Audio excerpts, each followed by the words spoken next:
Hello, welcome to the Analyst Inside Cricket with me, Simon Hughes. And I'm Simon Mann. And we're joined by a special guest today, Ian Holland, the all-rounder now of Leicester, formerly of Hampshire, who are doing extremely well, top of the second division, which is great to see. And Ian's had a big hand to play in that performance by Leicestershire over the season so far. But we're all reeling at the moment because we've just been watching the screen completely gobsmacked by a 14-year-old, Vaibhav Suryavanshi, scoring 100 off 35 balls in the IPL. And just before we get to what you were doing, Ian, when you were 14, I've just got my bat here that I used when I was 14. It's a Hammond bat with a bit of tape on it to keep it together. It's pretty brown and worn looking, and it's got an edge about 1 centimetre thick. I don't think I'd be hitting too many sixes with that. He hit, how many sixes was it today? 11 sixes, Simon? Yeah, 11 sixes, 7 fours, 35 ball, 100, second fastest in the IPL after Chris Gale's effort back in 2013 when he got there in 30 balls. I think it was a 17 ball half century at 30 off and over from Karim Janet, the Afghan bowler, playing his first match. It was carnage. I mean, we might as well everyone else must just give up. I mean, the talent that India seem to be producing, I mean, what's it going to look like in 10, 15 years? Like exploring the whole country, bringing these talented players forward, discovering them. It's going to be pretty difficult for everybody else. I mean, it is a remarkable story. Whatever you think about the IPL, this is an extraordinary story.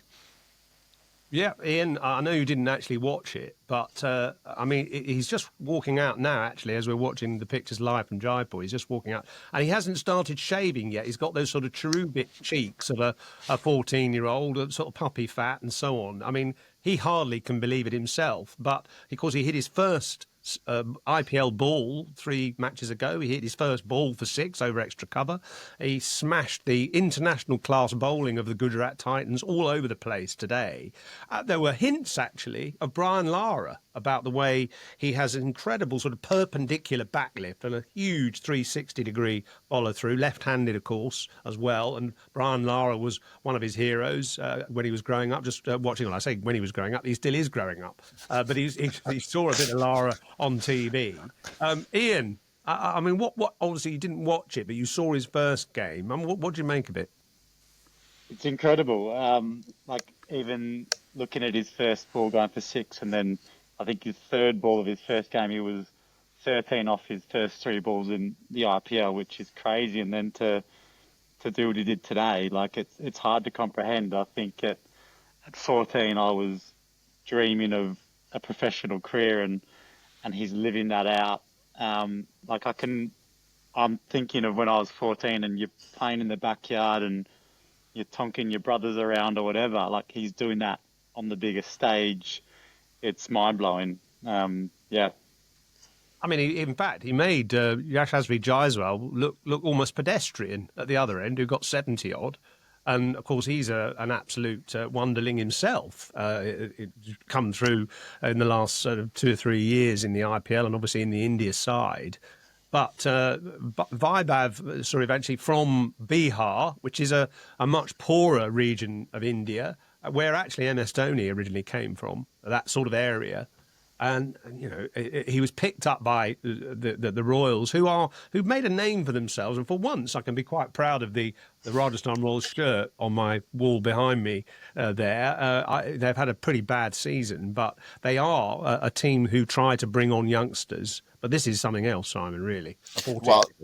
Yeah, it's phenomenal. I mean, the other thing about today's game is, how would Josh Buttler get on against his former team? Well, he played well. He made 50 not out of 26 balls. Shubman Gill, 84. You mentioned Jaiswal. So you're talking about 3 absolute sort of gun stars of the white ball game, and he's overshadowed all 3 of them. I mean, they made runs today, all of them. Yes, I mean, Buttler, by the way, against Jofra Archer, that was a good duel. And Archer bowling well, round the wicket, I noticed, towards the death, bowling round the wicket to the right-handers. And Buttler hit 1 ball just outside off stump, full length, on probably 5th stump or something like that, 145 kilometres an hour, close to 90 miles an hour. He walloped it back over his head for long on for 6. Then 2 balls later, the same ball wide-ish outside off full, and he reverse lapped it over third man for four, in fact. But I mean, the talent of batters. Yeah. I mean, you don't want to be a bowler anymore, Ian, really, do you? And luckily, you're an all-rounder, so you can have the best of both worlds, I suppose. Well, I think it was Rabada that said the IPL should be called batting now, and like the bowling side of T20 cricket and IPL in particular, it's brutal. But like, yeah, it's just incredible that a 14-year-old has done that, and maybe there's like the element of naivety as a youngster is probably a massive help in that situation. Like, I think back to, personally when you come into the game and you think you can do things until personally you get to that level and you see how good they actually are. But for him to do that at 14, it's incredible. Yeah.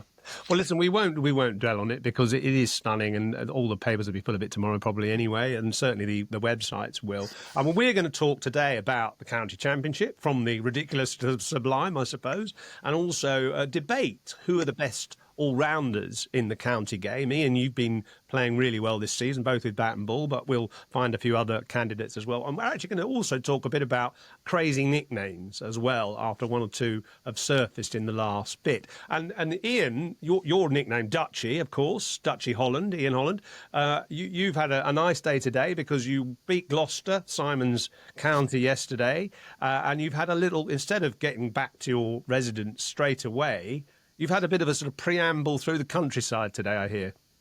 Yes, no, I made advantage of the extra day off. So, we went back, me and my wife went back through the Cotswolds today and had a bit of a drive through some nice villages, and it was a lovely day for it. So I think you take advantage of the extra days off when you've had 4 games on the bounce. But no, it was a lovely little surprise. Yeah, and that sort of change from the tempo, the sort of rather high tempo of the county championship, sort of fitting all these games in early on. We're not even at the end of April, and you've all played at least 4 games, haven't you? What about talk me through Leicester's batting order at the moment, because it seems like, Rayan Ahmed started at 7, and then he was thrown in as opener. And now he's at number 3. You were opener, and then you went to 3, and then you went to 7. So is there any kind of plan here? It's I think the double-edged sort of having so many all-rounders in our team.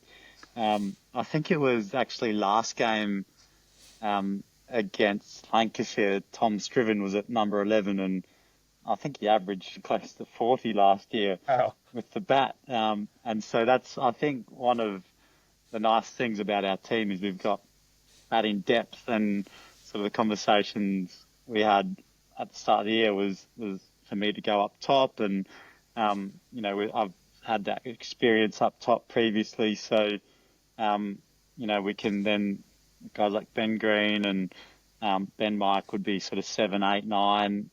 So that was sort of trying to fit more all-rounders into an 11. And then I guess the change in the sort of batting order when Rishi Patel, he had dislocated his finger in the first game, I was going to be batting at 3. I then went up to open.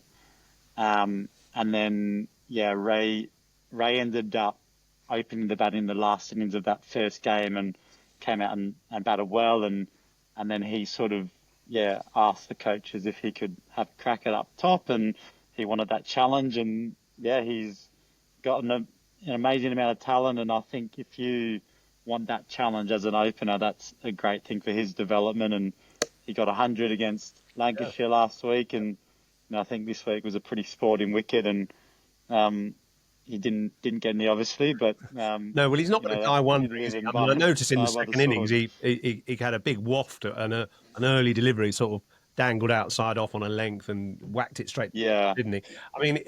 It's all about teenagers, isn't it? His brother is taking wickets for Notts as well. Wow, it's amazing to see. Simon, your team Sorry, they got beaten by Leicester, but Well, Leicester doing well, you know. yeah, well, very well. The top of the table. It was a really good game, actually. It was a riveting game to watch because it fluctuated. I mean, Gloucestershire really struggling on the first day, recovering, and Leicestershire struggling, recovering, and then Gloucestershire doing quite well in the second innings, and then collapsing, and then Leicestershire collapsing, and then just about getting over the line. A riveting 3-day championship match. Just on Rayan Ahmed, Ian, is he going to continue at the top of the order? Then is that the plan? He made a bit of a success of it with that 100, not so successful in the latest game, or was it a bit of a movable feast? I'm not too sure, to be honest. I think I bet you're not. yeah, like it's above my pay grade. I think It's batting you order know as you turn in the order that you turn up in the dressing room, is it? yeah, it might be like car parks and we get in there early, but yeah, I'm not too sure, to be honest. But I think he's shown that he can bat anywhere, and the thing is he's still 19 and he's learning, and we know how good he is, and he's a super talent, and through experience he's just going to get better and better, and I'm really impressed by his attitude as well. He loves cricket. He's always enjoying everyone's successes when we get wickets, and chatting to the coaches, he's asking really good questions, and he's really trying to improve, which I think is a great sign for Leicester. For English cricket, for him, it's I think you've got to remember how young some of these players are, and like when I was 19, it's like you sort of just want to be playing, and he's been exposed to the English cricket team for a couple of years now, and he's I think he's doing great, and obviously a quiet game this week, but he's coming off 100 10 days ago, whatever it is, so and he works hard. So far, I mean, you've been playing your games in April, or just about to go into May. Presumably, I mean, has there been any spin in the pitches at all? I mean, it's been quite dry. I mean, you're top of the wicket-taking table for the second division with 20 wickets. Is it all been about seam, or has there been any spin around for the likes of Rayan Ahmed? There's not been a lot of options really. Like I guess the one which we probably would have expected to spin would have been Old Trafford, and then we had quite a bit of rain up there. I think it would have turned this week at Gloucester because there was a bit of traffic in some of those footmarks, and I think it was Van Buren and Price bought a couple of overs on day two, and a couple turned, but I think the way the game's moving so fast, it was almost, batters probably would have just gone after the spin. So, when there's so many wickets, you don't really need to go to it knowing that the pace is so effective. And I think it's just one of those sort of the way the game moved. There's not been many options. We've had a little bit of spin at Grace Road at times. But like from footmarks, it turns. It's not a big turner at Grace Road from the channel though, from straight, sorry. So, I mean, how has the season unfolded? I mean, you're top. You've done really well. Have you kind of surprised yourself a bit, or were you this what you're expecting and sort of planning for and gunning for, really? Well, I think it's all gone to plan to date. Sitting top of the table and 2 wins and two strong draws.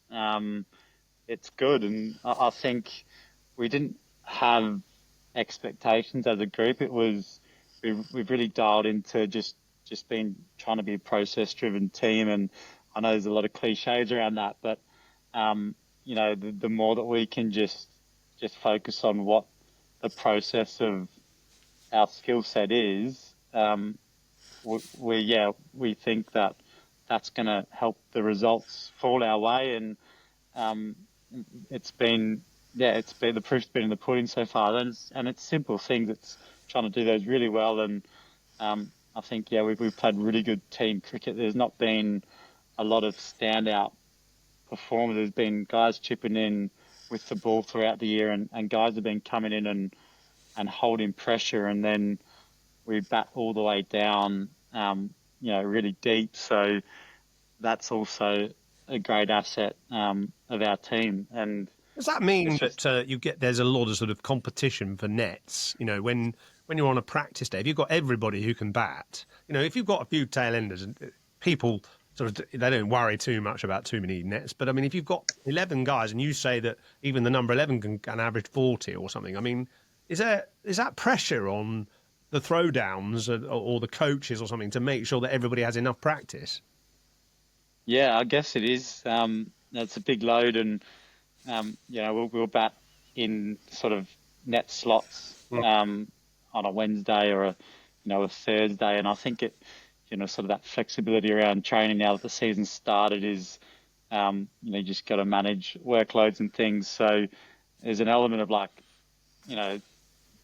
it's not a structured 3-hour session, 40-minute slots, batting in pairs. It's more individual now, and everyone's getting hit, and the coaches are doing a bloody good job with the sidearms and whatnot. Yeah, their elbows are probably, or shoulders are probably starting to give out. And actually, just on that, generally, I mean, obviously Durham this week called up Jake Ball on loan, and because they had so many injuries, and as I said, we've had 4 rounds of County Championship already, and we aren't even at the end of April. So, is there a sort of feeling of not you're not exactly sort of weary, but you're already kind of quite well worn, if you like, as players, and we haven't even got into May. Is there a feeling that because there's been a lot of talk about the schedule being too intense, really, for players? Do you feel like that? Yeah, it's a lot of cricket. Like, I feel like we haven't even blinked, and it's 4 games in, and we've had a couple of 3-day games, which has been a blessing.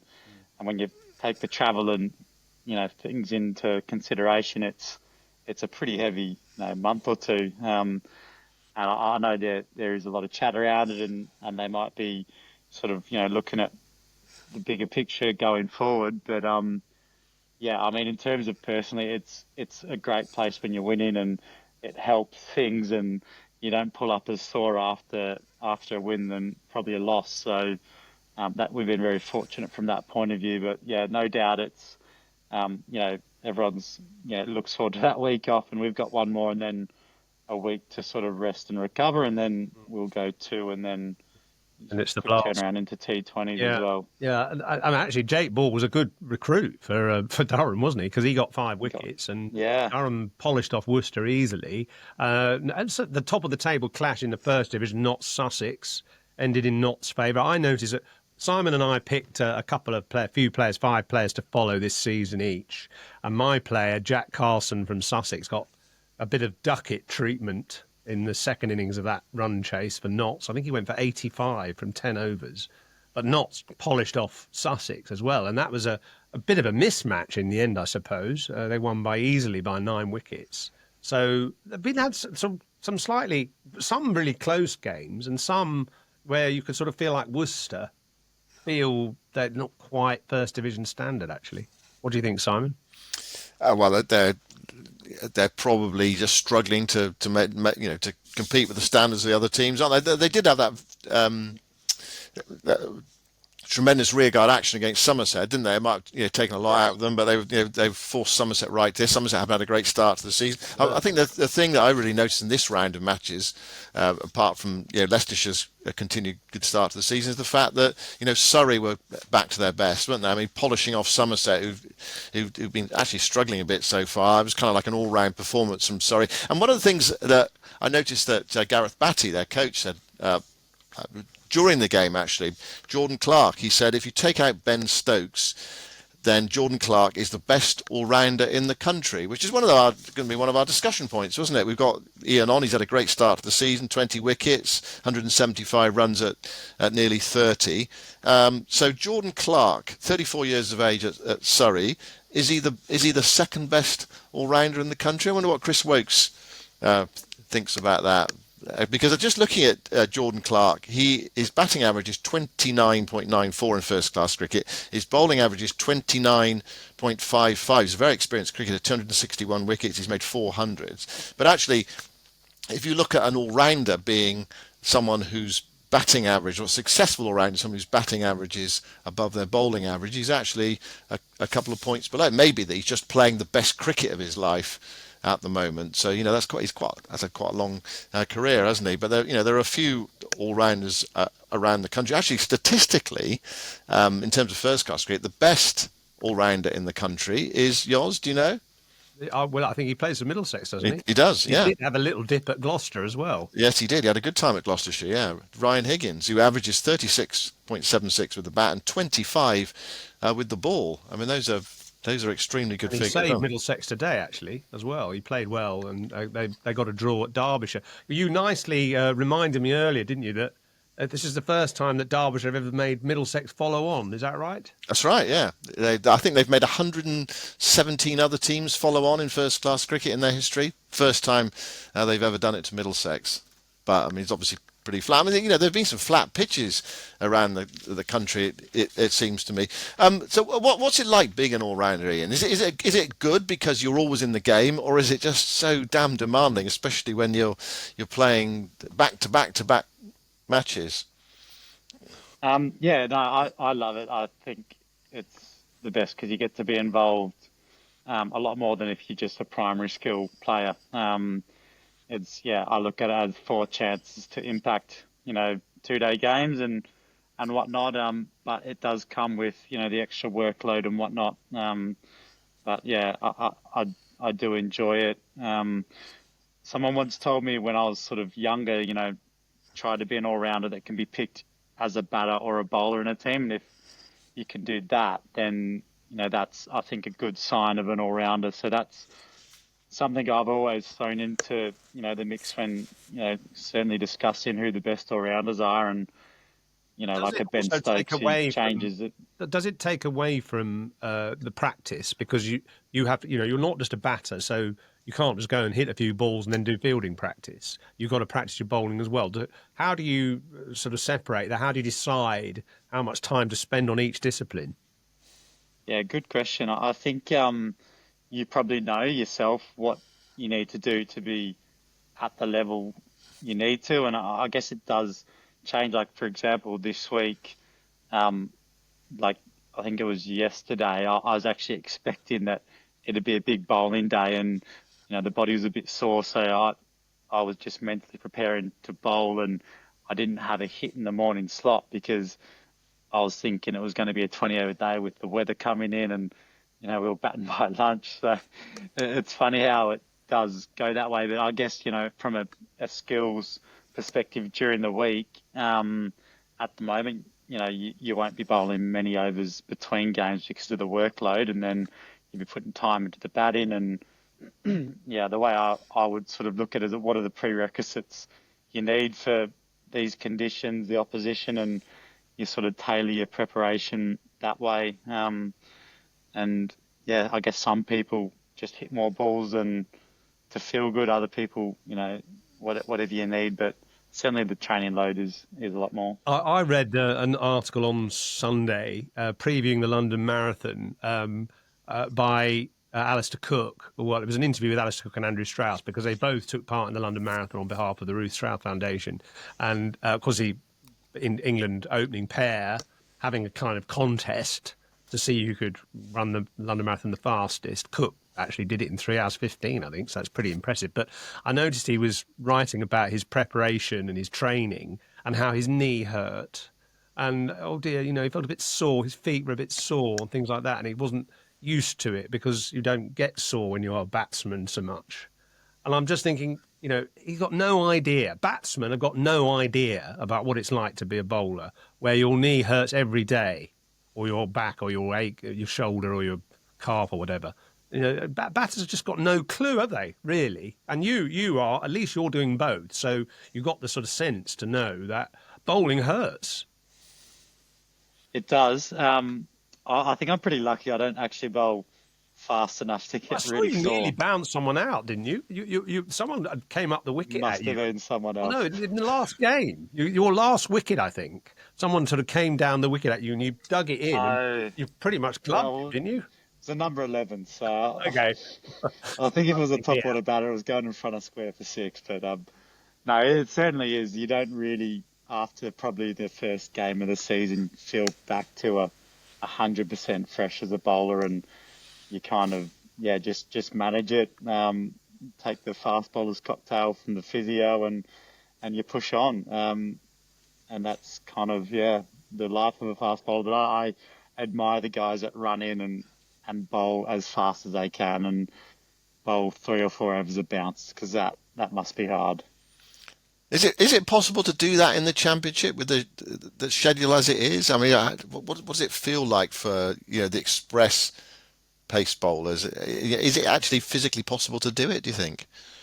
I don't think you can play them all. I think that's you'll see a lot of guys resting.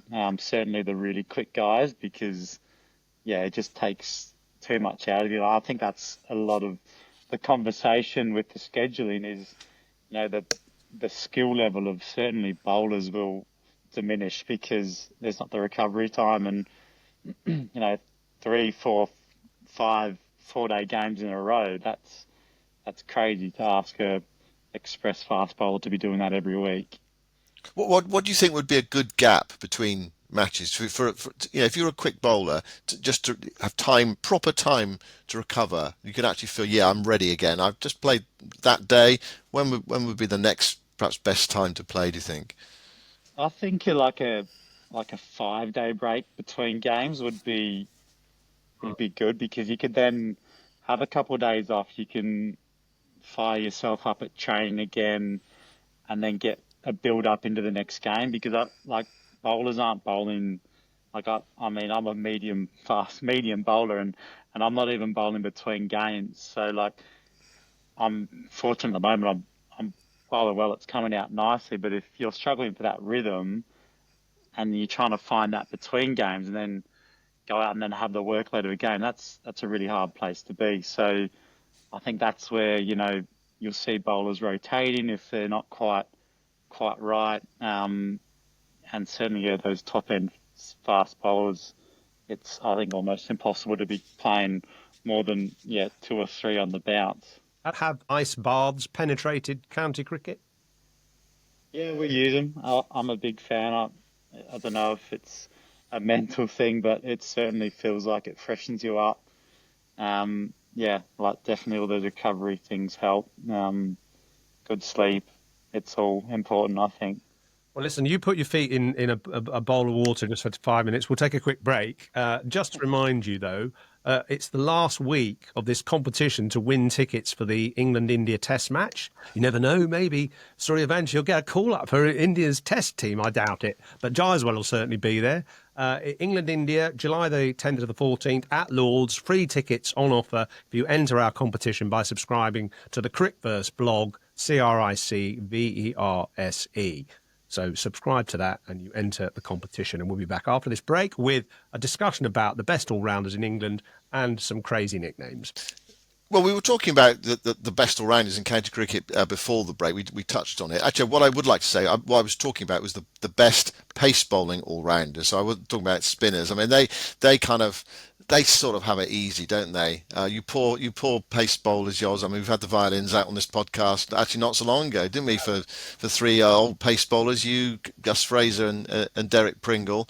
So I've often thought the best combination in cricket is to be a spin bowling all rounder, because you're not putting your body through so much, and you're always in the game, which is a great thing, especially on those long days in the field. Sometimes when you're I don't know, standing at slip all day or whatever, standing at square leg all day. Well, what about you then, Yoz? What about you in terms of the best all rounders in county cricket? Is Gareth Batty right about Jordan Clark, apart from Ben Stokes?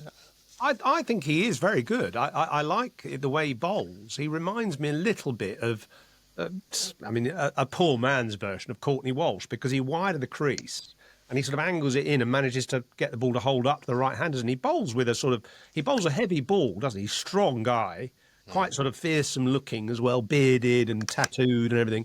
I mean, he's quite a sort of aggressive way he bowls. He bowls sort of quite sharp. I don't think he's quick. I mean, Ian will be able to maybe tell us, but he looks as if he bowls that sort of awkward length. I would have thought he'd be horrible to face in the nets, because he'd get nip backers into your top inside thigh and things like that. I haven't seen much of him bat, but I know he makes, robust, sort of quite rumbustious sort of 40s and 50s.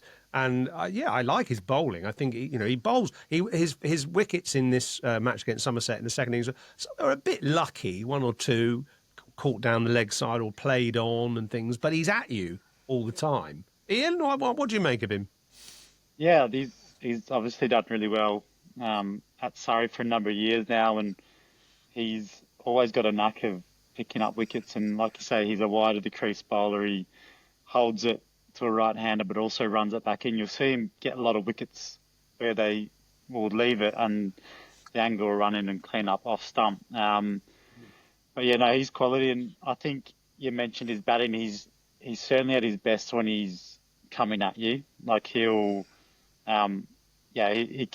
I think he scored 100 in a session against Hampshire a couple of years ago, and that was him going, and that's when he's at his best. So like, yeah, and also the other thing I was going to mention was like with this conversation, is it the best all-rounders for county level, or is it the best all-round then going to the English team? Well, that's a really good question. Yeah. What are your thoughts on that? Well, I think his bowling, his pace and hits the wicket hard, he'd be able to bowl at international level from what I've seen. Whereas other county bowlers like myself would struggle. And Ryan Higgins is in that category, isn't he, as well? He's a sort of... And Ryan Higgins is similar sort of, if there's a bit in the wicket, it's a different ball game. So that's sort of another conversation. But then Ryan's batting, he's probably your number 6, whereas Jordan might be your number 8. What about Craig Overton? I mean, he wasn't playing in that last game. And also Lewis Gregory are the two others, I suppose, both Somerset. Lewis Gregory's a good cricketer, isn't he? He seems to get he doesn't seem to get kind of too much of a mention for some reason. Yeah, I think he's a great cricketer, and again, someone that comes in late with the bat and will turn the amount of times that we've had him 5 or 6 down at lunch, and then he comes out and whacks an 80 or 100, and they'll get away to 300, and you're away in the game. So he's got a real knack of scoring runs when the team needs it and does it quickly, and obviously he's a great bowler as well. And yeah, Craig's obviously done really well at Test level when he's played. So he hasn't done much with the bat, I suppose, over time, but he's a consistent bowler. Yeah. Yeah, Lewis Gregory's first class figures, if you go on that, I mean, there's just the bald figures. First class batting average of 25.87 and a first class bowling average of 26.38. I suppose, just to point out, just to comment on that, I mean, those are interesting figures, and I think, and Ian, you might identify with this. If you're and I'm not sort of trying to do the sob story for bowlers again, but if you're a bowler and you're a seam bowler, you've got to work hard. It's tiring. It's physically tiring. Therefore, I think, and this is why I think Ian Botham was never able to play long test innings, because he put so much physical effort into his bowling. You don't have that much left in the tank to then devote to batting. And batting is, all right, more of a mental challenge, but it is a physical challenge as well, to concentrate for long periods and be out there and, run between the wickets and all that. I mean, it's quite tough if you want to play an orthodox, determined, resolute type of innings. So I wonder whether those sort of bowlers, Lewis Gregory being one and Craig Overton and yourself, when you're bowling lots of overs, maybe you don't have that mental stamina to be able to devote quite as much, time and effort to your batting. Therefore, your average suffers. Yeah, I think it's a fair point. I've certainly felt, it is hard to certainly back up your overs, 25 overs and then to go out and bat. It's difficult. And there's been a few times where I've gotten a start and then played an average shot and it's a mental error or a tired shot, whereas if you're batting first, those things don't tend to creep in, and I think that fatigue element is certainly something that it's my excuse for averaging 11. You see, Simon, gotta have an excuse. you don't even comment on that anymore, do you? What's that? Well, my excuse for averaging 11. Oh right, yeah. No, I don't. No. Move on. Well, let's move on. We've given you a sort of fair range of all-rounders there anyway. What about nicknames then? So the nicknames why that sort of came about, this topic, was because an email group I'm part of, a bunch of old cricketers, that's organised by Pat Pocock, the former Surrey and England off-spinner. And somebody mentioned it's called Raisers, this email group, because when it's someone's birthday, we are supposed to raise a glass to them. And the other day, it was David Larter's birthday, who, as a former Northampton, England fast bowler, David Larter, 85, he was the other day, and his nickname was Chipper Larter, which reminded me that the seam bowler for South Africa many years ago, Monde Zondeki, his nickname was All Hands on Decky. And I just thought, I'd posted on Twitter, give us some other good nicknames. So I'll give you one or two. Somebody reminded me, this is Gallon79 on Twitter, said Greg Mike, who played for Notts, good all-rounder actually. One year he was known as Binary Mike because he only got 0 or 1. Then somebody, Kelvin Favell, says, this is a player I've never heard of actually, but I looked him up and he did exist. Bertie Buse from Somerset. Bertie Buse was known as Selfer. Self-abuse. Paul Remains, of course, Human Remains, former Gloucestershire player with you, Simon, and Durham. Yeah, I remember watching him bat. Yeah, Matt Steamy Windows, another Gloucestershire player. Steamy Windows. I liked Jeff Arnold. His initials were GG, so he was known as Horse. GG. Actually, this is one. Mark Ridley says Cam Green, who's now playing for Gloucester, of course, is called Berwick, as in Camberwick Green. So, Ian, have you got any? Dutchy, have you got any nicknames? I mean, yeah, Dutch is obviously the long-term one, and it's funny, like every now and then someone goes, how did you come, as they sort of inquire about it, they realise as they say it why it is. But I've had a few over the years, derivatives of Dutchy, Ding, Duck, Quack, just, yeah, random ones. I think the more far-fetched, the better in terms of, teaming things up with last names. I'm really into that. I've tried to give Logan Van Beek, just started calling him Bird. It's not really stuck yet, but I think some guys are catching on. And we've had a bit of a funny one this year at Leicester. We've started to name like the bowlers after cars. And so it's a bit of a different one, but like I've been called a Land Cruiser because I'm just sort of cruising in and uphill into wind, old, steady, reliable. So we have a bit of fun with that. Like Ben Mike's a bit of, I think he's like a Ferrari because he's coming in at full speed, short, sharp bursts. Whereas Ben Green does a little bit of both ends. So he's actually like a hybrid diesel truck, which doesn't make sense, but because of his last name being Green, he's an eco diesel truck. He just keeps going all day. So we've had a bit of fun this year at Leicester, and I think it just helps with the mood out in the field and keeps things lighthearted and anything for a laugh, right? Cricket Nut on Twitter says there's a bloke at our club who's 5'0" and his name is Tony. We call him Shetland. Shetland Tony. And Mark Boucher apparently was known as Luncheon Boucher. I didn't know that. Yours. Yes, go on. Yours, there'll be younger listeners who don't know why people are. No. Why you are called Yoz? Why are you called Yozza? Yeah, there you go. Well, there's Ian. Yeah. Ian, you're 34, so some of our younger listeners, why are you called Yozza? Why is that nickname stuck? Well, it was because when I first played county cricket, there was a David Hughes playing for Lancashire, very good all-rounder, left-arm spinner and batsman. And he was known as Yozza Hughes because in Lancashire and the northwest, a Hughes is often called a Yozza, a bit like a Smith is called a smudger or a White is called a chalky or something like that. It's a sort of associated nickname or a particular surname. So Yozza Hughes is very well known. And of course, there was a series about Yozza Hughes in the early 1980s, Boys from the Black Stuff, it was called. And there was a character in that. It was set in the Northwest called Yozza Hughes. And because I was a Hughes and there was a David Hughes already called Yozza, I was called sort of young Yozza. And then David Hughes retired, so I was the only Yozza on the scene. So it comes from Lancashire originally. So I'm the southern Yozza, really. Oh, I thought it was just after the Boys in the Black Stuff. I thought that was the reason. Yeah.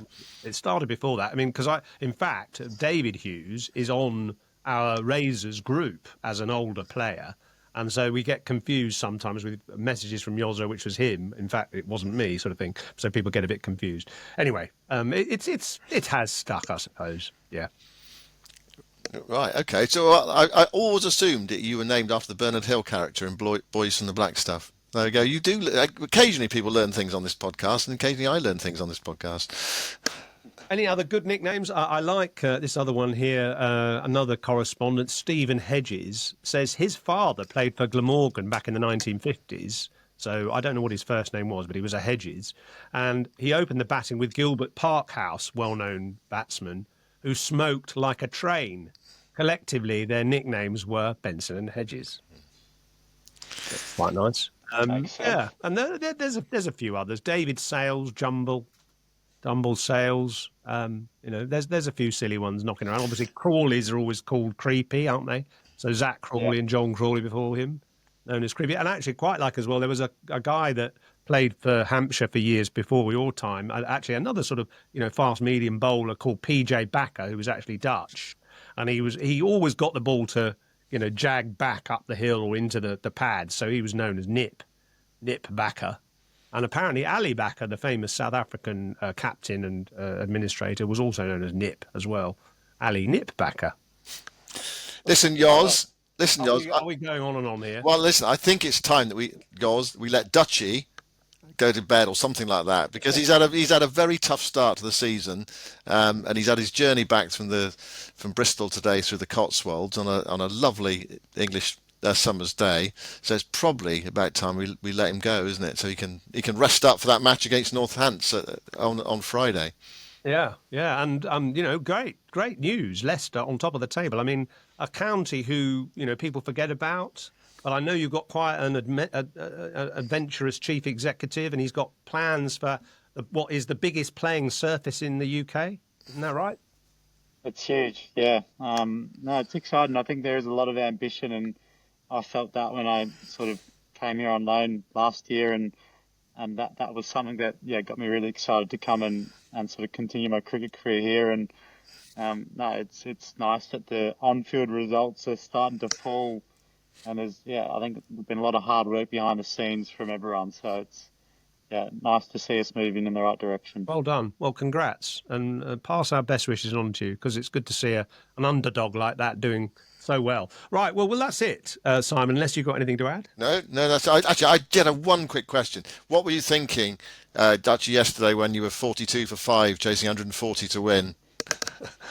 I was hoping that let's get a partnership here and take a bit of sting out of this game, and hopefully that ball gets a bit softer and easier to score, because it was it was looking a bit ominous when we were 2 without scoring run yet. So it was good that Pete and Ben Hanscom, Peter Hanscom, Yeah. Okay. So, well, cool. Well done anyway, and rest up well. I hope you get some good R&R.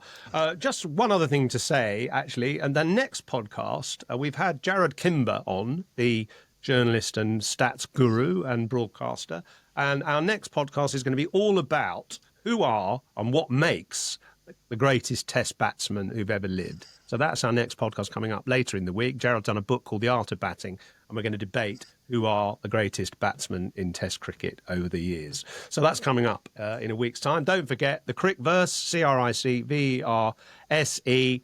Log on to that blog, and you can enter the competition for tickets, which will be announced. The winners will be announced on May the 1st. But don't forget that, the Crickverse, CRICVERSE. We'll be back later in the week. Thank you very much, Dutchy, for your time. And Simon, enjoy a bit of time off as well. Great. Thanks very much. Thanks very much, Ian, for your company. And thanks for listening, everybody. Goodbye for now.